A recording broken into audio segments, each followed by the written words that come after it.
Hello दोस्तों, welcome back to our YouTube channel.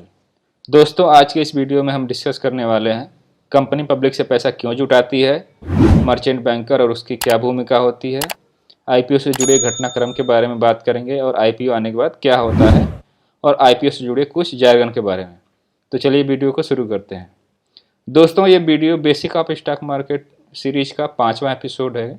अगर आपने पिछले 4 एपिसोड को नहीं देखा है तो आई बटन पर वीडियो का लिंक आ रहा होगा, आप वहां से देख सकते हैं। कंपनी पब्लिक से पैसा क्यों जुटाती है? इस रास्ते में कंपनी को 3 फायदे होते हैं। पहला, कंपनी को अपने कैपिटल एक्सपेंडिचर के लिए पैसे मिल जाते हैं और दूसरा, कंपनी कर्ज लेने से बचती है। कर्ज पर जो ब्याज देना होता है उससे कंपनी के मुनाफे में कमी आती है, जिससे उसके पैसे की बचत होती है। और तीसरा है कि जब आप कंपनी के शेयर खरीदते हैं तो प्रमोटर की तरह आप भी कंपनी के रिस्क में हिस्सेदार बन जाते हैं। हालांकि रिस्क इस बात पर निर्भर करता है कि आपके पास कितने शेयर हैं, लेकिन प्रमोटर अपना रिस्क बहुत सारे लोगों में बांटने में जरूर कामयाब हो जाता है। इसके अलावा भी आईपीओ लाने से कई फायदे हैं, जैसा कि कंपनी के शुरुआती निवेशकों को अपना निवेश निकालने का मौका मिल जाता है। दोस्तों, जब आईपीओ के बाद कंपनी लिस्ट हो जाती है तो उसके शेयर को कोई भी खरीद बेच सकता है। इससे कंपनी के प्रमोटर और एंजल इन्वेस्टर, वेंचर कैपिटलिस्ट या प्राइवेट इक्विटी फंड जैसे तमाम लोग जो इनिशियली फेज में पैसा लगाए थे कंपनी में, उनको अपने निवेश को निकालने का मौका मिल जाता है। और कंपनी के कर्मचारियों को पुरस्कार, कंपनी में पहले से काम कर रहे कर्मचारियों को कुछ शेयर अलॉट किए जा सकते हैं। इस तरह से कंपनी जब अपने कर्मचारियों को शेयर देती है तो इस समझौते को एम्प्लॉय स्टॉक ऑप्शन कहते हैं। कंपनी कर्मचारियों को ये शेयर डिस्काउंट पर देती है और जब कंपनी के शेयर आईपीओ के बाद लिस्ट हो जाते हैं तो कर्मचारियों को शेयर के भाव बढ़ने से फ़ायदा मिलता है। तीसरा, कंपनी का नाम बढ़ता है। पब्लिक लिस्टिंग के बाद कंपनी का नाम बड़ा हो जाता है, क्योंकि उसके शेयर में पब्लिक की हिस्सेदारी होती है और लोग उसे खरीद बेच सकते हैं। लोग उस कंपनी के बारे में ज़्यादा जानने लगते हैं। दोस्तों, पिछले एपिसोड में हमने बात किया था कंपनी को 200 करोड़ रुपए चाहिए थे और उसके सामने जो रास्ते थे कि कंपनी अपने मुनाफे से उस फंडिंग की ज़रूरत को पूरा करे, या प्राइवेट इक्विटी फंड से सीरीज डी फंडिंग ले सकती है, या बैंक से और कर्ज ले ले, या बॉन्ड इशू करके पैसे उठा सकती है, या आईपीओ के जरिए शेयर जारी करके, या ऊपर के सभी रास्तों को मिक्स करके। तो मैनेजमेंट ने इंटरनल सोर्स और आईपीओ के जरिए इस रकम को जुटाने का फैसला किया था। दोस्तों, पिछले वीडियो में हमने देखा था कि कंपनी के पास अभी भी 16% शेयर बचे हुए हैं जो किसी को अलॉट नहीं किए गए हैं। तो इन शेयरों की कीमत उस समय जब प्राइवेट इक्विटी ने निवेश किया था तो उसकी कीमत 64 करोड़ आकी गई थी। प्राइवेट इक्विटी जब निवेश करता है तो वो कैपिटल एक्सपेंडिचर के लिए निवेश करता है, जिससे कंपनी की और ग्रोथ होती है और उम्मीद की जा सकती है कि शेयर की कीमत और ज़्यादा बढ़ी होगी। मान लेते हैं कि इन 16% शेयरों की कीमत अब 125 से 150 करोड़ के बीच है, यानी हर एक शेयर की कीमत 1562 से 1875 के बीच होगी। दोस्तों, 1562 अगर 125 को आप 125 करोड़ को 8 लाख शेयर से डिवाइड करेंगे तो निकल के आएगा 1562, उसी तरह से 1875 रुपये आएगा। तो अब कंपनी इन 16% हिस्से यानी 8 लाख शेयर को पब्लिक को बेचती है तो उसे 125 से 150 करोड़ के आसपास की कोई रकम मिलेगी। बाकी रकम उसे अपने स्रोत से जुटाना होगा। दोस्तों, अब बारी आती है मर्चेंट बैंकर की। आईपीओ लाने का फैसला करने के बाद कंपनी को कई काम करने होते हैं, जिसमें सबसे ज़्यादा ज़रूरी काम होता है कि मर्चेंट बैंकर की नियुक्ति करना। मर्चेंट बैंकर को बुक रनिंग लीड मैनेजर या सिर्फ लीड मैनेजर भी कहते हैं।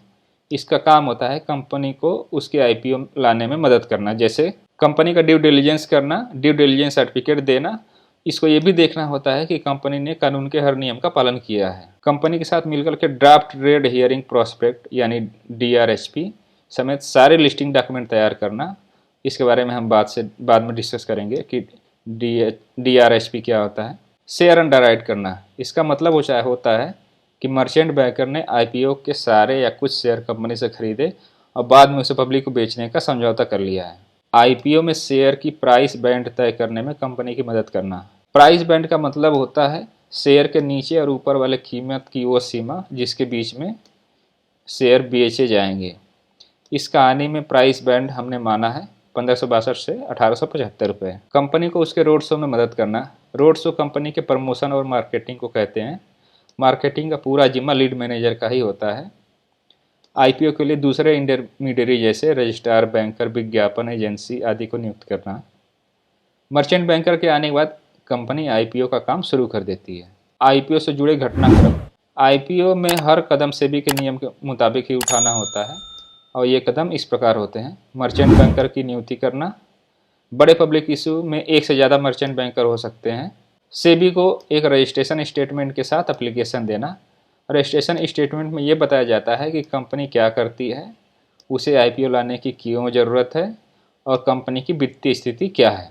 सेबी से आईपीओ की मंजूरी लेना। रजिस्ट्रेशन स्टेटमेंट मिलने के बाद सेबी ये फैसला करती है कि मंजूरी देनी है या नहीं। दोस्तों, इशू के शुरुआती मंजूरी मिलने के बाद कंपनी को अपना ड्राफ्टेड हियरिंग प्रॉस्पेक्ट तैयार करना होता है। इसे पब्लिक के साथ भी शेयर किया जाता है। डीआरएचपी में जो जरूरी जानकारियाँ होती हैं वो होती हैं कि आईपीओ का साइज कितना बड़ा होगा, कुल कितने शेयर इश्यू किए जा रहे हैं, कंपनी इश्यू क्यों ला रही है, उससे जुटाए गए पैसे का क्या इस्तेमाल किया जाएगा, कंपनी का बिजनेस का पूरा ब्यौरा, बिजनेस मॉडल और खर्च आदि, सभी फाइनेंशियल पेपर्स, मैनेजमेंट का क्या नज़रिया है आने वाले समय में, जिससे कंपनी कारोबार कैसा रहने वाला है, बिजनेस से जुड़े सभी रिस्क और मैनेजमेंट से जुड़े लोगों की पूरी जानकारी होती है उस डॉक्यूमेंट में। कंपनी आईपीओ से जुड़े विज्ञापन जारी करती है जिससे लोगों को आईपीओ के बारे में पता चल सके। इसी को हम रोड शो भी कहते हैं। आईपीओ की मार्केटिंग करने को। प्राइस बैंड तय करना। कंपनी बाजार की उम्मीदों से बहुत अलग अगर प्राइस बैंड तय कर देगी तो लोग इसको सब्सक्राइब नहीं करेंगे। Book building. दोस्तों, रोड शो पूरा हो जाने के बाद, प्राइस बैंड तय होने के बाद कंपनी को आधिकारिक तौर पर कुछ दिन के लिए शेयर का सब्सक्रिप्शन खोलना होता है जिससे लोग इशू में पैसा लगा सकें। मान लीजिए प्राइस बैंड 100 से 120 का है तो बुक बिल्डिंग से पता चलता है कि लोग किस कीमत पर पैसे लगा रहे हैं और कौन सी कीमत उन्हें सही लग रही है। इस सारी जानकारी को जमा करना ही बुक बिल्डिंग कहा जाता है। इससे सही कीमत का अंदाज़ा लगाया जा सकता है। बुक बिल्डिंग पूरी होने के बाद शेयर की लिस्टिंग की कीमत तय की जाती है।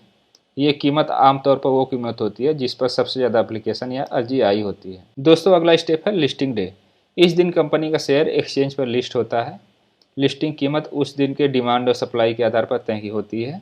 इसके बाद शेयर अपने कट ऑफ कीमत से प्रीमियम या डिस्काउंट पर लिस्ट होता है। दोस्तों, अब आपके मन में सवाल आ रहा होगा कि आईपीओ के बाद क्या होता है। जब तक आईपीओ का इशू खुला रहता है तब तक निवेशक जो है आईपीओ के प्राइस बैंड के भीतर अपनी पसंद की कीमत पर शेयर के लिए बोली लगा सकते हैं या बिड कर सकते हैं। तब तक इसे प्राइमरी मार्केट कहते हैं। लेकिन जैसे ही शेयर एक्सचेंज पर लिस्ट हो जाता है और कोई भी उस शेयर को खरीद बेच सकता है तो इसे हम सेकेंडरी मार्केट कहते हैं। इसके बाद शेयर की बिक्री और ख़रीदारी रोजाना होने लगती है। दोस्तों, अब आते हैं अपने नेक्स्ट टॉपिक पे, आईपीओ से जुड़े कुछ जार्गन्स। Under subscription. अब मान लीजिए कंपनी को 1 लाख शेयर बेचने चाहती है लेकिन बुक बिल्डिंग के दौरान पता चलता है कि 90,000 शेयर के लिए ही बिड आए हैं तो कहा जाएगा कि इशू अंडर सब्सक्राइब हो गया है। ये कंपनी के लिए अच्छी स्थिति नहीं मानी जाती है क्योंकि ये ऐसा माना जाता है कि पब्लिक को इशू पसंद नहीं आया। और दूसरा टर्म है ओवर सब्सक्रिप्शन। अगर 1 लाख शेयर के इशू के लिए 2 लाख बिड आ जाए तो कहा जाता है कि इशू 2 गुना ओवर सब्सक्राइब हो गया है। अगला है ग्रीन शू ऑप्शन। दोस्तों, अंडरराइटिंग एग्रीमेंट के तहत इशूअर को ओवर सब्सक्रिप्शन की स्थिति में अतिरिक्त शेयर अलॉट करने का अधिकार होता है। इसे ओवर अलॉटमेंट ऑप्शन भी कहते हैं। ये आमतौर पर 15% के आसपास होता है। अगला है फिक्स्ड प्राइस आईपीओ। दोस्तों, कई बार कंपनियां प्राइस बैंड की जगह पे फिक्स प्राइस पर अपने आईपीओ को लाती हैं। इसे हम फिक्स प्राइस आईपीओ कहते हैं। अगला है प्राइस बैंड और कट ऑफ।